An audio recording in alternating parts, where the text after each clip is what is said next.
Afortunadamente, ahora los episodios de la Revolución trascienden como memoria histórica y han inspirado grandes obras de arte. Pero vivirlos debe haber sido una de las máximas situaciones de estrés para toda una generación de mexicanos. No tenemos que cruzar un conflicto bélico para conocer el estrés. Todos hemos pasado por una situación estresante, un examen, situaciones familiares, la pérdida de algún ser querido. Pero ¿sabemos todo lo que sucede en el cerebro cuando eso pasa? Veámoslo. Hoy nos acompaña la maestra Lisette Gómez Ávila, psicóloga con maestría en psicoterapia para adolescentes. Muchas gracias por estar aquí el día de hoy. Hola, muchas gracias por la invitación, un gusto estar con ustedes. No, al contrario, gracias por su tiempo. Quisiera comenzar con el tema del estrés. Hemos visto cómo afecta realmente el estrés al cerebro. ¿Cree que podríamos vivir con estrés sin darnos cuenta? Bueno, sí, para contestar esa pregunta te voy a contar un poquito más sobre el estrés y sobre lo que acabamos de ver. El estrés en realidad tiene unos síntomas muy claros en nuestro cuerpo, que son justamente esa es su función. El estrés tiene una función importantísima en nuestro cuerpo porque nos alerta y nos prepara para la acción frente a un potencial peligro, ¿no? Entonces, por ejemplo, si nosotros vamos caminando por la calle y de repente nos sale un perro, pues todo nuestro cuerpo va a reaccionar. Entonces, no sé si te ha pasado, pero se sienten como hasta piquetitos en la piel, en el cuerpo, se nos eriza la piel, se nos acelera el corazón, se nos seca la boca, podemos tener sudoración en las manos y todo eso lo que está indicando es que nuestro cuerpo está preparado para la acción, para salir corriendo en caso de que el perro nos quiera atacar o para defendernos. Ahora, lo que sucede muchas veces, digamos que en una respuesta natural, digamos que me salió el perro, pero ya vi que está amarrado y no pasó nada y ya caminé 2 cuadras y no pasó nada, mi cuerpo naturalmente vuelve a su estado de equilibrio, ¿no? Entonces, otra vez el corazón ya deja de palpitar tan rápidamente, vuelve a su ritmo natural y así todos los demás síntomas. Pero lo que puede suceder es que hay situaciones que no es como este perro que me salió, sino que a veces estamos expuestos a situaciones que nos generan estrés de manera constante. Entonces lo que pasa ahí es que así como llegan y se presentan todos estos síntomas del estrés, en vez de que después nuestro cuerpo regrese al equilibrio normal, pues se queda el cuerpo estresado. Y se queda el cuerpo estresado de manera, pues se le llama como crónica o permanente. Y entonces ahí lo que puede suceder es que nosotros nos habituamos a estas alertas o estos síntomas estas señales de nuestro cuerpo de que estamos estresados. Entonces sí, digamos que la respuesta corta a tu pregunta sería sí es posible, pero no es porque el cuerpo no nos avise, sino porque nos acostumbramos a las señales del cuerpo, sobre todo cuando es un estrés por mucho tiempo y prolongado. Y hablando de estas señales, ¿cuáles son los signos para reconocer que vivimos en estrés? Esa es una buena pregunta. Y la verdad es que también el estrés tiene distintos niveles y distintas formas de manifestarse y distintos tipos. Como te decía hace un rato, una cosa es que me salga un perro y tengo yo una reacción inmediata, intensa y después se recupera. Y otra cosa es que yo viva en una situación de estrés como más continua y que tenga síntomas más continuos. También hay otra forma de estrés que es resultado de una situación extraordinaria. Quizá yo viví algún terremoto, alguna situación de violencia, a lo mejor algún asalto o vivo violencia doméstica y ahí incluso se puede generar algo que se llama el trastorno de estrés postraumático. Pero digamos que de manera general, o sea, hablando en términos generales, algunos de los síntomas o algunas de las señales de nuestro cuerpo que nos avisan que estamos en estrés puede ser, por ejemplo, tener miedos o preocupaciones constantes, ¿no? A veces nosotros estamos con un pensamiento preocupante dándole vueltas y vueltas y vueltas y aunque no queramos, volvemos a pensar en eso, o sea, tener como pensamientos recurrentes que están asociados a esta situación estresante, aún en contra de nuestra voluntad, estar ahí todo el tiempo pensando, preocupados, asustados, esa puede ser un indicador. Otro indicador también puede ser, pues como la falta de energía, que puede ser en sí mismo cansancio físico, pero también puede ser falta de energía, desinterés por algunas actividades, el sentirse apático, el sentirse desmotivado, eso también nos puede estar alertando de que estamos en estrés. Otra que es muy común es la dificultad para concentrarnos, ¿no?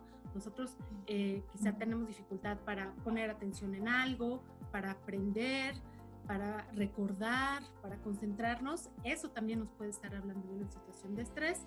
Y luego también hay otros síntomas como por ejemplo señales del cuerpo que puede ser desde palpitaciones, ¿no? Como tipo taquicardia, por así decirlo, o dolores frecuentes de cabeza, dolores frecuentes de estómago. Eso también nos puede estar alertando de una situación de estrés, trastornos del sueño, por ejemplo, insomnio, dificultad para dormir o despertar a medianoche y ya no poder volver a conciliar el sueño, pesadillas recurrentes. Todo ese tipo de situaciones nos pueden estar hablando de que quizá estamos en estrés y a lo mejor creemos que pues nada más estamos cansados o tenemos otra cosa y no lo reconocemos propiamente como estrés. ¿Y qué podemos hacer ante situaciones que no están en nuestras manos? Por ejemplo, esto que mencionas tú de un sismo, ¿no? Nos genera estrés y es algo que no depende de nosotros, pero ¿qué podemos hacer para eliminar ese estrés? Muchas de las cosas en la vida realmente no dependen de nosotros. Y algo que se ha descubierto, que esto es, siempre digo yo, una buena noticia, es que realmente nuestra respuesta emocional, sea estrés o cualquier otra respuesta, depende más de la manera en la que interpretemos lo que nos sucede que del hecho en sí, ¿no? Entonces, aunque muchas cosas están fuera de nuestro control, están fuera de nuestras manos, no dependen de nosotros, como tú lo dices, lo que sí depende de nosotros es cómo reaccionamos frente a estas situaciones. Claro, lo que pasa es que hay situaciones de diversa dimensión o magnitud. No es lo mismo a lo mejor estar preocupados por un examen a haber vivido a lo mejor un sismo en el que perdí mi casa y vi cómo se derrumbó todo frente a mí, ¿no? Algo que también quiero aclarar es que el nivel de estrés no solo depende, como lo está diciendo ahorita, de la situación, sino de los recursos que tengo y de cómo lo valoro. Entonces, va a ser muy importante, primero, como reconocer qué es lo que estamos sintiendo, qué es lo que nos está pasando, saber que a lo mejor hay algo pues, que no depende de nosotros y poder valorar qué es lo que no depende de nosotros, pero qué es lo que sí depende de nosotros. Y dentro de lo que sí depende de nosotros está en cómo interpreto eso que sucede. También depende de nosotros cómo yo puedo ir aprovechando los recursos que tengo. Por ejemplo, si necesito ayuda, apoyarme en algún amigo, en mi red de familia, amistades. O sea, echar mano de mis recursos tanto personales como de mis contactos para poder tener apoyo e incluso pedir apoyo de un profesional de la salud en caso de que sienta que así lo necesito. O sea, es normal que ante un evento extraordinario tengamos una reacción de estrés. Eso es absolutamente normal. Y muchas veces las personas se asustan por el tipo de reacciones que están teniendo, por ejemplo, que siguen teniendo pesadillas y sueñan con eso que les pasó. Y bueno, es normal porque a lo mejor les pasó algo que realmente les sacudió emocionalmente, ¿no? Entonces, normalmente ese tipo de eventos toma cierto tiempo que el cuerpo y la mente, las emociones, todo se vaya recuperando. Si uno siente que pasa el tiempo y que esto no se siente uno mejor, a lo mejor es necesario pedir ayuda. Ahora, esos son los casos extraordinarios.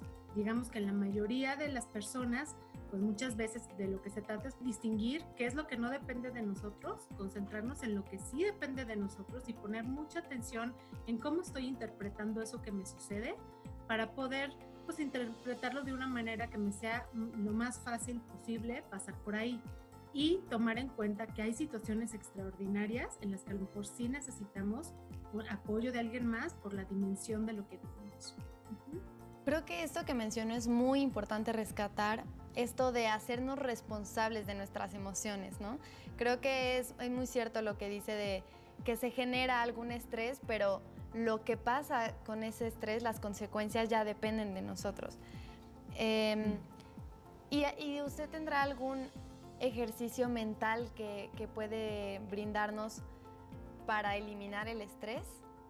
Afortunadamente sí hay varias herramientas que además son muy eficaces y que pues yo creo que todos hemos escuchado una u otra vez, pero que realmente no ponemos en práctica. Una de ellas es la respiración. Todos hemos escuchado que la respiración nos ayuda mucho a manejar nuestras emociones. En este tema del estrés es fundamental, pero realmente pocas veces la usamos.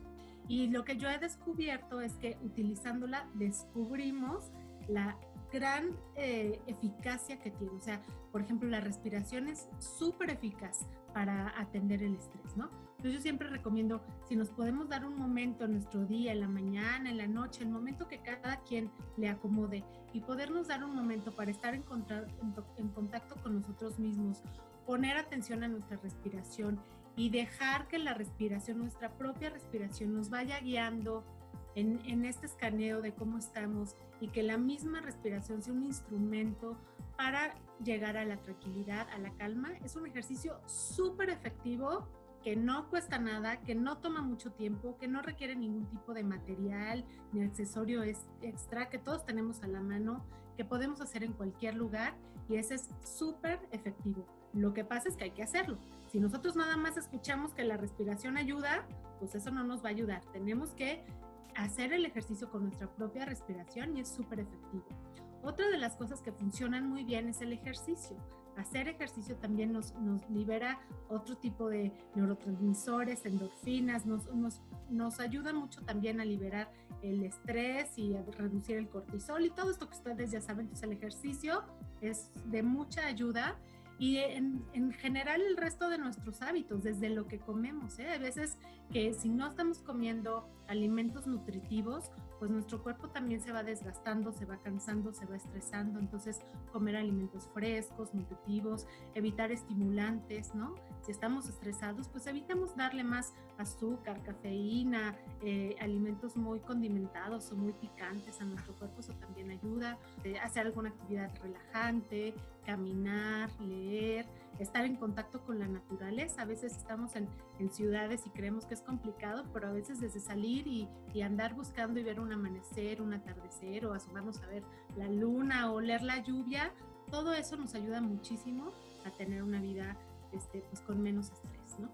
Doctora, muchas gracias. En un momento volvemos con usted. Gracias. Vamos a seguir platicando con la maestra Lizeth Gómez. Pero antes, los invito a ver esta cápsula sobre los efectos de la práctica del yoga en la salud. Volvemos. Existen varias formas en las que podemos ayudar a controlar nuestro estrés. Ejercicios de relajación y meditación que nos den paz y tranquilidad. Acompáñenme a realizar uno de estos ejercicios.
Vamos a seguir platicando con la maestra Lisette Gómez Ávila, pero antes veamos una cápsula de la serie Fotográfica TV, que en esta ocasión nos presentan el tema etnia. ¿Cómo entender los aspectos sociales y familiares que nos rodean? Veamos. Bienvenidas y bienvenidos a nuestro programa de Fotográfica TV. ¿Te gusta la fotografía? Te invito a explorar los sentimientos que nos despierta. Utilicemos ejemplos de la colección fotográfica de Fundación Televisa, que tiene un gran valor histórico y artístico. Mi nombre es Ireri y te acompañaré en este recorrido. El tema de hoy es la etnia. Voltea a tu alrededor y verás una gran cantidad de personas, todas con su propia identidad, con diferentes rasgos e indumentaria. Ese es uno de los encantos de salir a la calle, a un parque, al transporte público. Es como un mosaico multicultural. ¿No te parece interesante? En esta cápsula seguiremos viendo fotografías con temáticas que te harán reflexionar sobre aspectos sociales y familiares. Las imágenes que veremos en esta ocasión son obra de Juan Guzmán. Vivió de 1911 a 1982. Llegó a México como exiliado de la Guerra Civil Española en 1939. Trabajó como reportero para diversos medios, haciendo fotografía documental, registrando con su cámara situaciones reales. Las raíces indígenas en México han sido un tema recurrente en la fotografía en nuestro país, al igual que lo fue para los grandes muralistas del siglo pasado, como Rivera, Siqueiros y Orozco, cuya obra trascendió a nivel internacional. Pero el tema de este programa, como el de toda la serie, es la fotografía. Entre los distintos proyectos personales y encargos que ejercen los fotógrafos, siempre hay un espacio para las actividades, los entornos y las situaciones donde aparecen distintos grupos indígenas, como verás en los siguientes ejemplos. El fotógrafo, al ser un artista, transmite un mensaje con sus fotografías, en este caso de las etnias. Se trata de descubrir a través de una imagen aspectos que te lleven a reflexionar sobre la forma de vivir y el espacio que los personajes de las fotos ocupan multiculturalmente hablando. No te pierdas el siguiente análisis. Un lugareño en una zona donde estuvo asentada la cultura olmeca, al posar junto a una pieza patrimonial, la vincula con modos de vida y rasgos de las personas que ahí habitan. ¿Qué transmiten los rasgos de este hombre? Reflexiona sobre la composición y lo que el fotógrafo trató de captar. ¿Y qué decir de las fotografías de políticas públicas en los años 40 en México, encaminadas a dar herramientas de desarrollo a las poblaciones indígenas, como esta escena de una clase sobre cómo organizarse en cooperativas? ¿Qué aspectos destacas de la posición de cada uno de los personajes? ¿Tendría el mismo impacto en otro entorno, por ejemplo, si no fuera una escuela rural o si llevara otra indumentaria?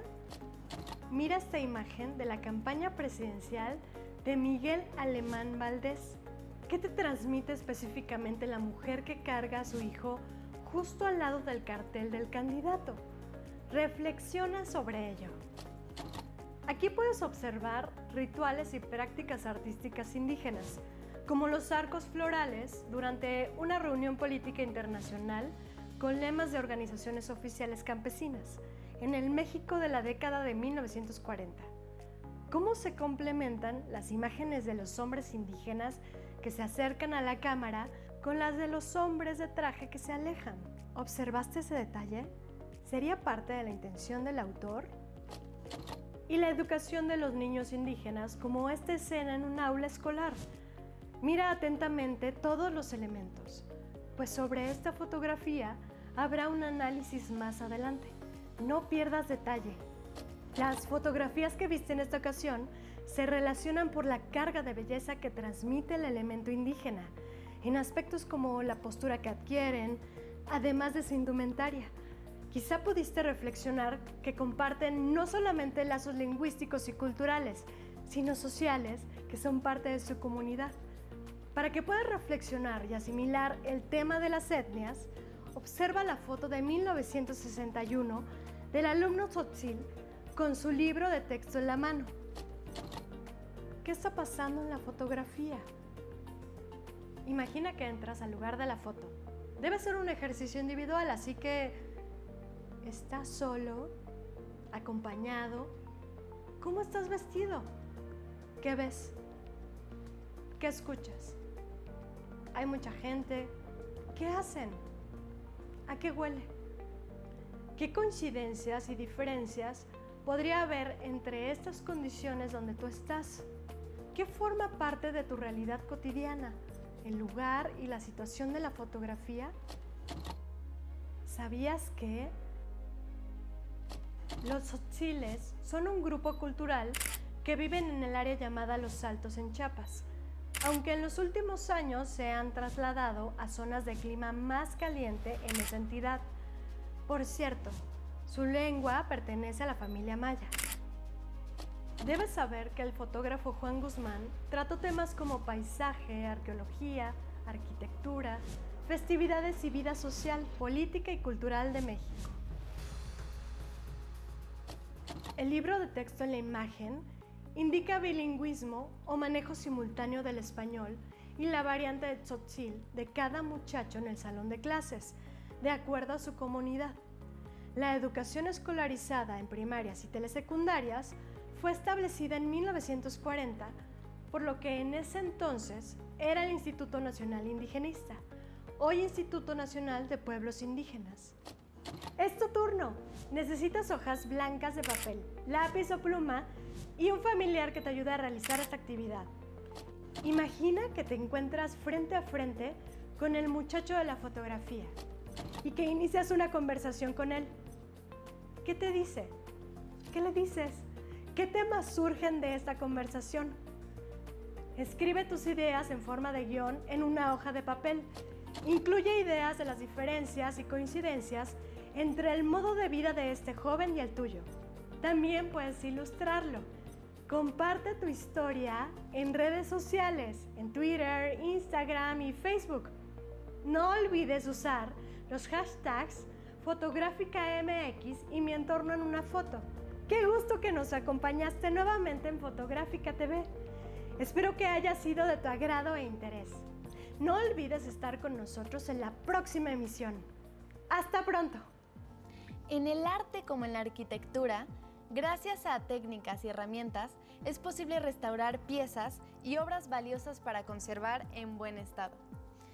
Doctora, regresamos con usted. Estábamos hablando de qué podemos hacer con el estrés, ¿no? De hacernos responsable de las emociones, de respirar sobre todo. Acabamos de ver sobre el yoga, que es muy importante sobre todo para el estrés, para la relajación. Pero ahora, si llevamos mucho tiempo con estrés, ¿cómo podemos restaurar el estado emocional? Recuperar todo eso que de alguna manera se perdió. Ok. Bueno, pues yo diría que lo primero es identificar cuál es esa fuente de estrés. Casi siempre que queremos hacer un cambio en nuestra vida, esto va a sonar redundante, pero lo que tenemos que hacer es algo distinto. Por ahí está la frase de que pues, cómo queremos tener resultados diferentes si no hacemos las cosas diferentes, ¿no? En este caso aplica igual. Si nosotros queremos restaurar nuestro equilibrio, pues tenemos que cambiar algo en nuestros hábitos de vida, en nuestros estilos de vida, en nuestros patrones de pensamiento. Algo que no les había comentado y que es muy importante es que muchas veces las situaciones estresantes, pues sí, están afuera con lo que nos sucede. Ya hablamos acá de que depende mucho de la manera que las interpreto, pero también muchas veces la principal causa de estrés está en lo que nosotros nos decimos a nosotros mismos. O sea, a veces nosotros somos los que en nuestro diálogo interno o nos estamos imaginando que va a pasar, el estrés muchas veces tiene que ver con el futuro y me estoy preocupando por lo que va a pasar, que todavía no pasa, o estoy recordando cosas que me estresaron en el pasado que ya sucedieron y yo las estoy trayendo con mi mente. Entonces, yo diría que básicamente es poder identificar qué es lo que me está estresando. Una vez que identifique eso, pues ya tengo la mitad del camino recorrido porque eso es lo que tengo que cambiar. Entonces, implica cambiar hábitos, implica cambiar, y digo hábitos de, por ejemplo, de salud, esto que les decía de la alimentación, el ejercicio, etcétera, pero también puede implicar cambiar hábitos mentales, ¿no? La manera en la que yo pienso, la manera en que yo interpreto. Entonces, básicamente, si lo que yo quiero es restaurar mi equilibrio, pues tendré que hacer hábitos y acciones contrarias a las que me llevaron a esa vida de estrés.